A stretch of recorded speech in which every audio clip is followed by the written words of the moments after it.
Alô ilatsaka ragnandro e, alô avy maintany e, fa tsy karaha hoe tsy voasarika zegny.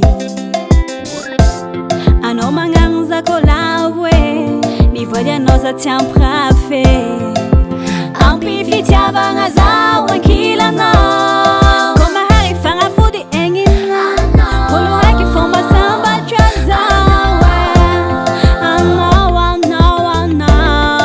e, ivoaka agnaragna hovady agnana, losonao jiaby fôndraiky fanahy. Haleva tagnako fa ny hoaviko efa foiko anao. Fianako jiaby kilanao mandramati.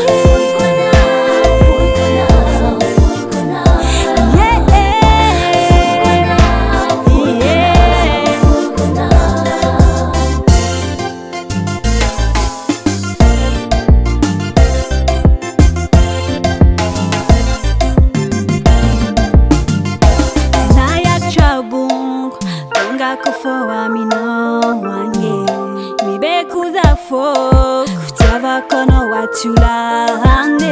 Satria tia zaho namakivaky rano laligny, ianarako milomagno atsika hoe jusqu'amy farany. Koa mahary fagnafody egny olo raiky fomba sambatra zao anao ivoaka agnaragna hovady agnana, losonao jiaby fôndraiky fanahy. Haleva tagnako fa ny hoaviko efa foiko anao. Fianako jiaby kilanao mandramati.